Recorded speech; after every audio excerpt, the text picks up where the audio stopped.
talking, the ladies agree. Kind, warm and gentle like the man of their dreams. Oh, what a loss, so many will mourn. At the funeral, the church will be filled. You gotta have the right attitude. You gotta have strong karma. You gotta be So in this episode, I thought I'd take a little bit of a trip back in time to Bad Company 2. I've been trying to fill the void between the Battlefield 4 beta and the actual game coming out in a couple of weeks' time, and I found myself going back to Battlefield 3 and being completely and utterly disappointed with the game. For me, it was a massive letdown in comparison to the two games either side of it, Bad Company 2 and Battlefield 4. So I went even further back and came back to perhaps the best game I have ever played in the Battlefield series so far.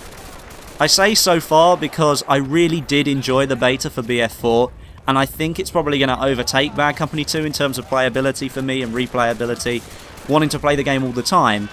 When I played Bad Company 2, however, it was one of those games I could not put down, whereas with Battlefield 3 I got increasingly frustrated with the game, to a point where I've come to the end of the 2-year cycle and I'm really wanting the next game. With Bad Company 2, I didn't have that feeling. I mean, if you took Battlefield 3 completely out of the equation here and you went from Bad Company 2 to Battlefield 4, I think that would probably be the best jump that's ever been made between a franchise of games ever, because Bad Company 2 was a really relaxed version of Battlefield. The DICE developer team even said that it was much easier and much more fun to develop than the games previous to that, because the Bad Company series was all about having a bit of a laugh. It was very laid back, there was some comedy in there as well, and you can feel that in the multiplayer. It just feels so much more arcadey than what Battlefield 3 did, and I think the jump between the two was probably too big. But looking at Battlefield 4, I can really see some similarities between Bad Company 2 and that game. Most specifically, the sound. In Bad Company 2, the sound engine was absolutely phenomenal, and in Battlefield 3, for me, it was really disappointing. But from having played the beta for BF4, the sounds are just amazing. It's so much more immersive than what Battlefield 3 was. Take the M1911 for example. In Bad Company 2 that thing sounded like a hand cannon. In Battlefield 3 it sounded like a cap gun. But in Battlefield 4, having heard all the other gun sounds that we've heard so far, I think we're going to be going back to the hand cannon version that we did have in BC2. The sounds overall just sound much more punchy than they did in Battlefield 3 for Battlefield 4, and I can see why they've returned to it, because it was such a letdown in Battlefield 3.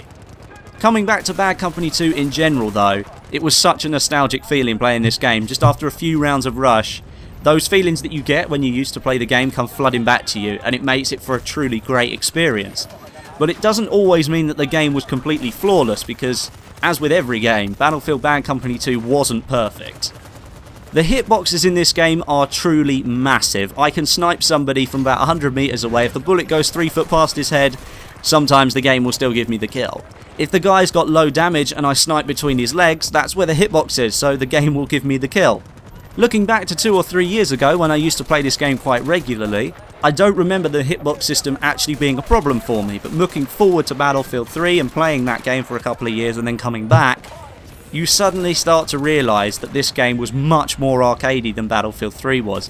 But I kind of enjoyed that, because it made me feel good that I could get a headshot on a running target 150 meters away. It made me feel like an absolute boss.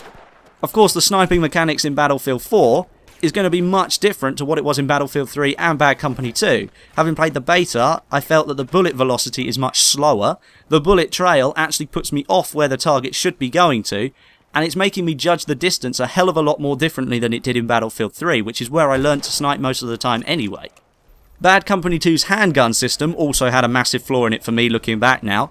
Those things are like lasers. They can go miles, the bullet will just fly across the map and hit the target as intended. But there doesn't seem to be any bullet drop on them at all, and they're so powerful that they can take out somebody in about 4 or 5 shots at pretty much any range, so there's another flaw that I didn't notice when I used to play the game a couple of years ago, but now it seems so much more fun to me because the game is so relaxed and I'm not playing it on the regular, so for me it's kind of a feature that I now enjoy. Moving on to a couple of things that I really do enjoy about Bad Company 2. I've already spoken about the sound, so we'll probably leave that to one side. Class balance. I think it was so much better in Bad Company 2 than it was in Battlefield 3, and in Battlefield 4 DICE looked to have been looking back at what they did in Bad Company 2 and taken a few things forward. The main thing is the defibs. The recharge time on those things is about 2 to 3 seconds, and you don't have the choice of choosing to revive somebody earlier than that. I think that's a really good system because it's like it would be an actual set of defibs in real life. Of course, you can't bring somebody back to life that's been shot in the heart, but the recharge time on them actually was more realistic, and I love the sound that those things make as well. C4 in Battlefield Bad Company 2 was available to 2 classes, and that's the same as it's going to be in Battlefield 4. In BC2 it was available for the Assault class and the Recon class, and you were able to throw it. It didn't just sort of magnetise itself to a wall like it did in Battlefield 3. I noticed in BF4 that's now returning as well. You can actually throw the C4 a little bit further than what you could in Battlefield 3.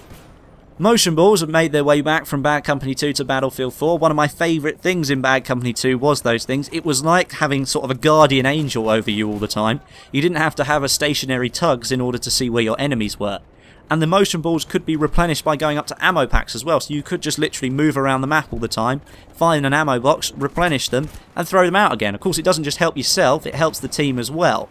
And so it just made it much more fluid than it was in Battlefield 3, and I'm so glad they've gone back to that system in Battlefield 4. Destruction was shit in Battlefield 3. In Bad Company 2 you could completely flatten buildings and take out MCOMs, you could create massive foxholes in the ground. The battlefield looked completely different when you'd finished your round than when you started it. In Battlefield 4 I'm happy to announce that that is coming back, of course. In the beta we didn't see too much destruction, we just saw sort of the skyscraper coming down. And that was about it. And a lot of people were asking, well, there's not a lot of destruction in this game, why are DICE sort of plugging this Levolution aspect? It's simply been disabled for the beta. It's not like it's not going to be there, they just wanted to make sure that frames were kept as high as possible, because of course the game wasn't fully optimised, so it will be there in the final game. With all of these cool, awesome features being moved forward into Battlefield 4, I'm thinking that the DICE developers might have had themselves a little bit of a better time developing this game than they did with Battlefield 3. BF3 for me was too straight, it was too linear, and there wasn't a lot of fun about it, and the game felt rushed. Battlefield 4 is the game that we should have had 2 years ago, the true successor to Bad Company 2. But that's about me done, guys. I hope you've enjoyed the Bad Company 2 footage in the background. I highly recommend you go and play this game before Battlefield 4 comes out. Likes and comments are always appreciated, guys, but until next time, my name is Westy, and I'll catch you guys in the next video.